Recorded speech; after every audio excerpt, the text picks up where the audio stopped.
Baik, Assalamualaikum warahmatullahi wabarakatuh. Apa kabar anak-anak semua?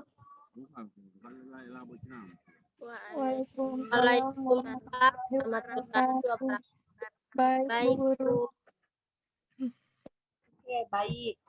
Jadi, pada pembelajaran hari ini, kita akan belajar di tema 2, yaitu Persatuan dalam Perbedaan, subtema 1, Rukun dalam Perbedaan Bangsa, dan pembelajaran yang kedua. Nah, sebelum Ibu memulai pembelajaran, terlebih dahulu Ibu mau mengisi daftar hadir ya. Jadi, dengarkan namanya baik-baik ya ketika Ibu sebut. Tolong menyahut ya. Oke, yang pertama, Sri Kofifa hadir. Hadir, Bu. Ya, Viva, bagaimana kabarnya, Viva? Alhamdulillah baik, Bu. Oke, baik ya. Selanjutnya, Tiara. Bu. Oke,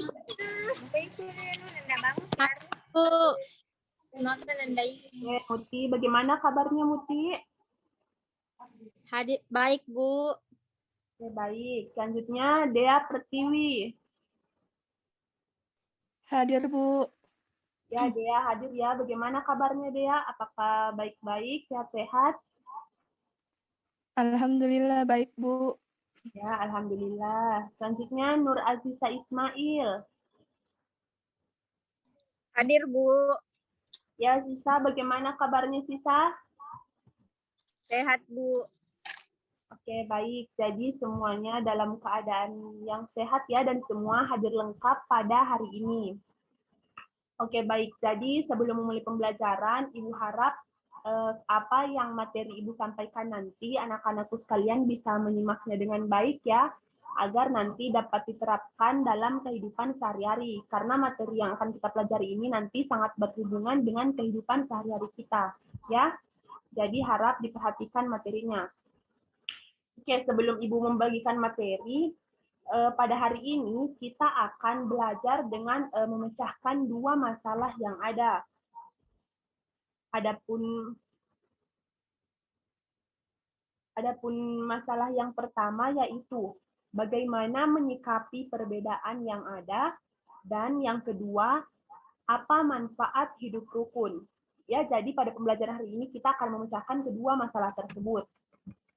Nah, untuk menjawab pertanyaan tersebut, Ibu akan membagikan materi ya, jadi harap disimak dengan baik. Semangat pagi anak-anak hebat. Assalamualaikum warahmatullahi wabarakatuh. Apa kabar? Semoga kalian semua dalam keadaan sehat dan gembira meskipun harus belajar dari rumah. Kali ini kita akan belajar tema 2, subtema 1, pembelajaran 2. Meskipun kalian belajar dari rumah, biasakan tetap bangun pagi, sholat subuh bagi yang beragama Islam, kemudian membantu orang tua, mandi dan sarapan. Setelah itu membaca doa sebelum belajar, dilanjutkan menonton video. Anak hebat, pernahkah kalian melihat pelangi? Bagaimana pelangi menurut kalian? Indah bukan? Pelangi terlihat sangat indah karena warna yang berbeda-beda. Begitupun dengan hidup berbangsa dan bertanah air ini bisa menjadi sangat indah jika kita hidup rukun walaupun berbeda-beda. Seperti yang terjadi pada cerita berikut ini yang berjudul Perbedaan yang Menguatkan.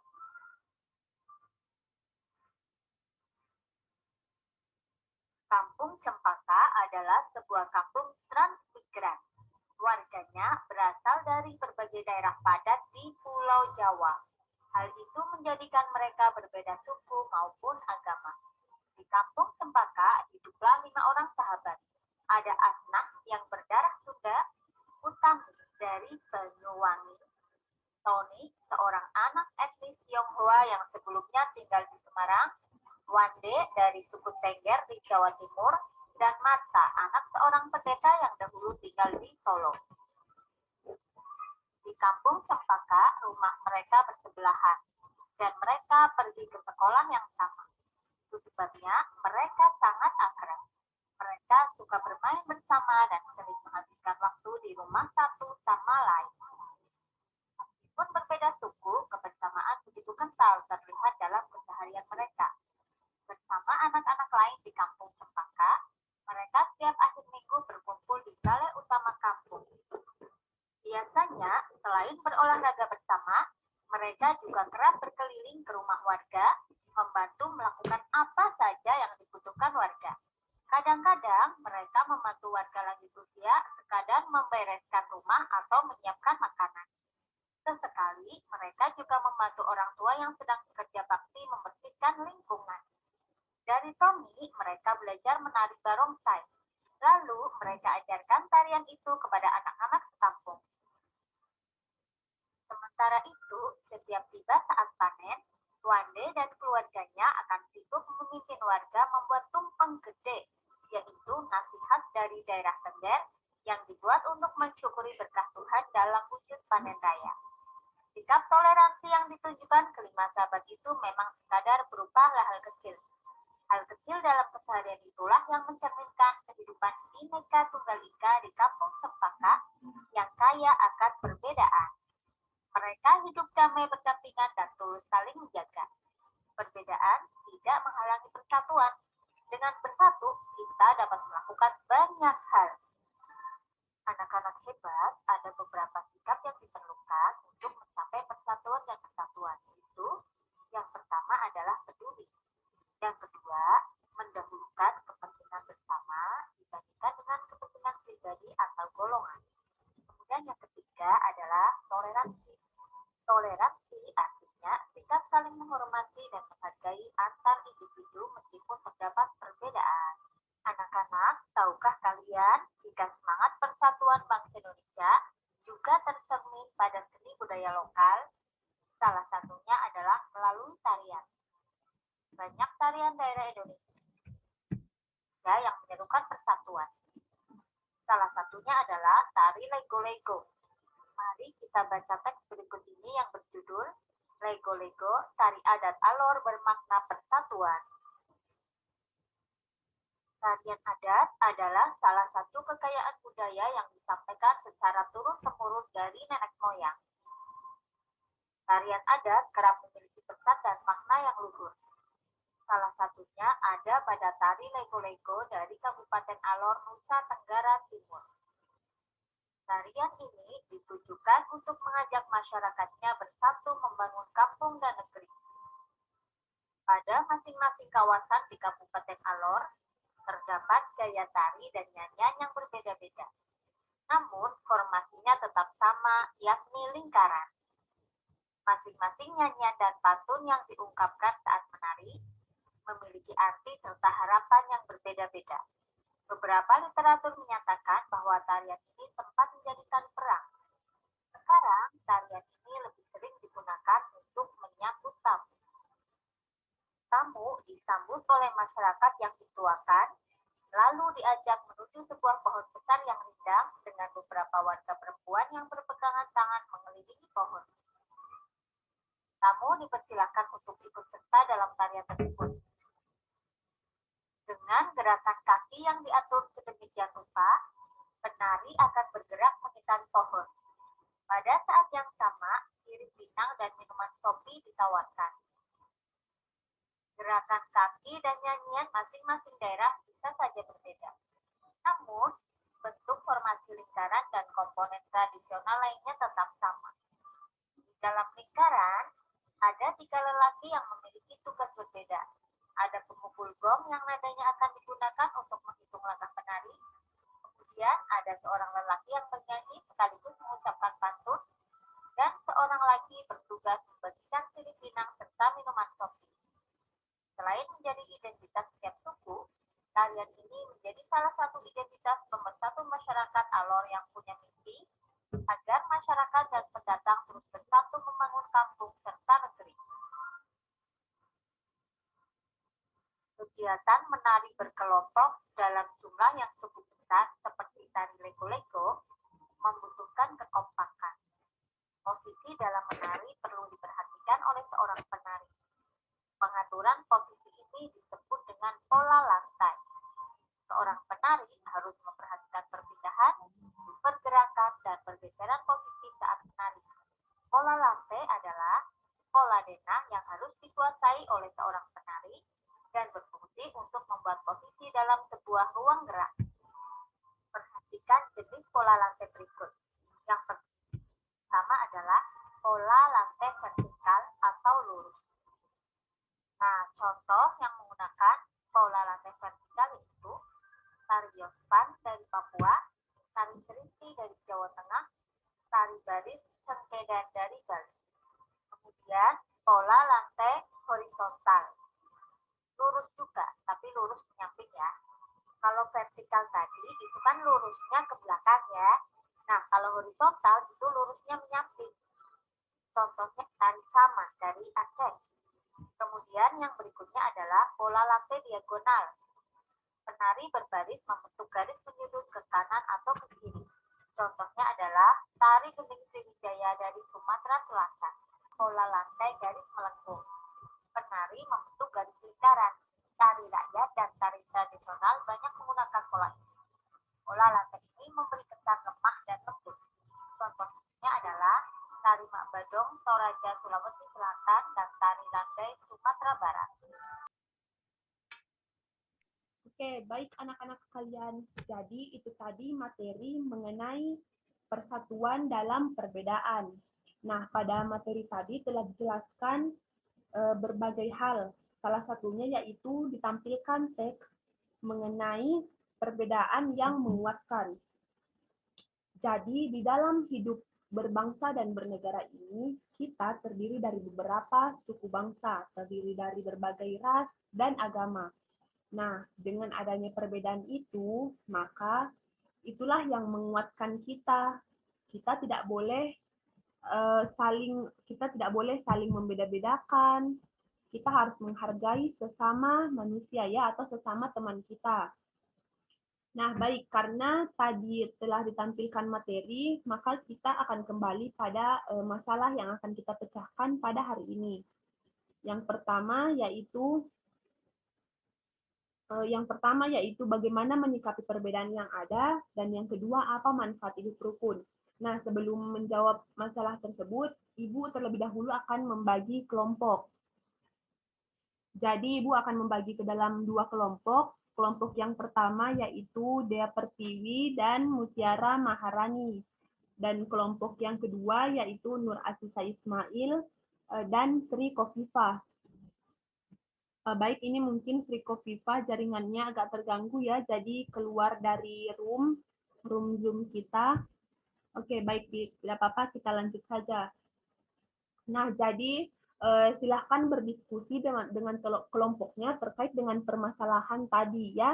Silahkan diskusikan, cari jawabannya, dan kemudian nanti setelah berdiskusi, Ibu akan menyuruh perwakilan kelompok untuk memaparkan diskusinya ya, untuk berbicara mengenai apa yang telah didiskusikan oleh teman kelompoknya atau apa jawaban dari masalah tersebut.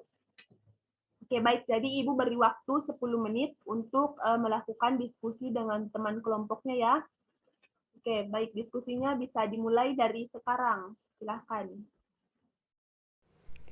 Oke, baik anak-anak. Jadi waktu untuk berdiskusi sudah habis ya, sudah selesai. Nah, sekarang Ibu mau setiap kelompok mengemukakan hasil diskusinya ya, mengemukakan apa yang telah didiskusikan bersama dengan teman kelompoknya.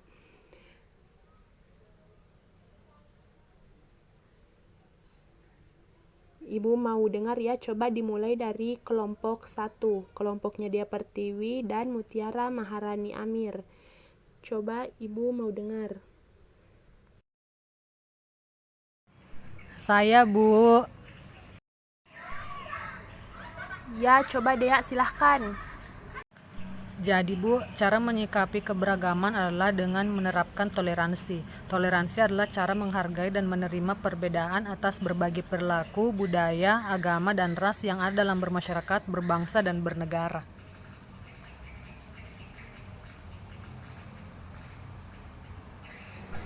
Ya, jadi sudah betul ya apa yang disampaikan oleh kelompok 1 bahwa cara menyikapi perbedaan yang ada itu dengan menerapkan sikap toleransi. Nah, toleransi itu adalah sikap menghargai antar sesama manusia ya. Jadi sudah betul ya. Coba kelompok 1 apakah masih ada tambahan jawaban? Saya mau menambahkan, Bu. Ya, Mutiara silahkan. Coba Ibu mau dengar. Yang pertama yaitu bersikap ramah. Bersikap ramahlah pada orang lain, binatang, bahkan lingkungan. Yang kedua yaitu jangan egois. Sikap selanjutnya adalah tidak egois. Yang ketiga yaitu jangan merasa selalu benar. Dan yang terakhir tolong menolong, Bu Guru. Ya, bagus. Ya, pintar ya Mutiara. Jadi, apa yang disampaikan kelompok 1 itu sudah benar, bahwa cara menyikapi keberagaman yang ada yaitu kita harus menerapkan sikap toleransi, kita harus bersikap ramah ya, kita harus bersikap ramah kepada manusia, hewan, dan tumbuhan. Baik, selanjutnya kita beralih ke kelompok 2 ya. Coba menjawab pertanyaan yang kedua yaitu apa manfaat dari hidup rukun? Siapa yang bisa? Kelompok 2. Coba Ibu mau dengar. Saya, Bu. Oke, Asisa silahkan. Manfaat hidup rukun yang pertama yaitu kita bisa hidup dengan damai tanpa perselisihan. Yang kedua bisa menimbulkan toleransi yang tinggi. Ketiga bisa mempererat persaudaraan, Bu Guru.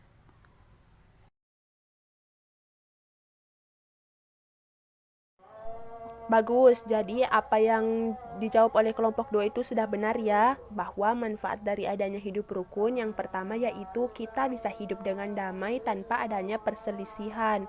Ya, dengan hidup rukun maka kita bisa hidup dengan damai tanpa adanya pertengkaran dengan sesama atau dengan teman kita ya. Ibu sudah mendengar jawaban dari 2 kelompok ya. Nah, semua jawabannya bagus ya, sudah pintar semua. Itu artinya anak-anakku sekalian sudah paham terkait dengan materi yang disampaikan, bahwa dalam hidup rukun kita harus menyikapinya dengan menerapkan sikap toleransi. Yang kedua, kita harus bersikap ramah kepada lingkungan, kepada manusia, dan kepada hewan ya. Karena kita hidup di dunia ini itu tidak hanya kita manusia sebagai makhluk hidup, tetapi Allah juga menciptakan tumbuhan dan hewan sebagai makhluk hidup. Itu artinya kita juga harus menghargai mereka semua ya, karena kita sama-sama makhluk hidup. Oke, kalau sudah paham semua berarti pelajaran untuk hari ini cukup ya. Nah, untuk tugas minggu depan, Ibu akan memberikan PR atau tugas yang dikerjakan di rumah. Tugasnya itu berupa LKPD ya, atau lembar kerja. Nanti Ibu akan kirimkan melalui WhatsApp ya. Jadi dalam LKPD-nya itu ada soal-soal yang anak-anakku sekalian harus menjawabnya. Antaranya yaitu soal yang pertama, anak-anak sekalian dapat menemukan tarian khas daerah masing-masing. Misalnya Dia Pertiwi kan berasal dari Sulawesi Selatan ya, daerah Bone. Jadi Dia mencari tarian khas dari Bone ya. Nah, kan seperti pada materi yang telah Ibu paparkan tadi, bahwa di Indonesia ini terdapat banyak sekali keberagaman, mulai dari keberagaman budaya, agama, ras, suku, dan lain-lain. Nah, salah satu keberagaman itu adalah keberagaman tari. Tadi juga sudah dijelaskan bahwa dalam tari itu terdapat pola-pola tertentu ya. Jadi soal selanjutnya itu anak-anakku sekalian dapat menuliskan pola apa yang ada pada tarian khas daerah masing-masing yang telah ditentukan tadi ya. Anak-anakku sekalian dapat memperagakan salah satu gerakan dari tarian tersebut ya. Nah, setelah diperagakan gambarkan polanya ya. Jadi LKPD ini dikerjakan secara berkelompok. Kelompoknya itu sesuai dengan kelompok pada saat diskusi tadi ya. Bagaimana anak-anakku sekalian? Apakah semua sudah paham atau ada yang ingin ditanyakan? Paham, Bu. Oke, kalau sudah paham berarti Ibu rasa cukup ya untuk pembelajaran hari ini. Ibu harap apa yang telah kalian pelajari pada hari ini dapat bermanfaat dan jangan dilupakan ya. Anak-anakku sekalian tetap belajar di rumah untuk mengulang-ulang materi agar tidak lupa ya apa yang telah dipelajari hari ini dan dapat dimanfaatkan dalam kehidupan sehari-hari. Nah, selanjutnya tetap jaga kesehatan ya, dan semoga pada pembelajaran selanjutnya atau pembelajaran minggu depan kita bisa bertemu lagi seperti saat ini ya, meskipun hanya terbatas melalui tatap maya, tetapi Ibu sangat mengapresiasi ya, apalagi hari ini hadir lengkap. Jadi saya harap minggu depan anak-anakku sekalian bisa mengikuti pembelajaran dengan baik ya, lebih baik daripada hari ini. Dan terakhir, jangan lupa juga tugasnya diselesaikan ya, minggu depan dikumpul dan Ibu akan memberikan nilai ya. Ibu akan memberikan nilai tugasnya. Baik, sebelum mengakhiri pembelajaran hari ini, coba apakah ada yang bisa untuk memimpin temannya berdoa untuk mengakhiri pembelajaran? Siapa yang mau?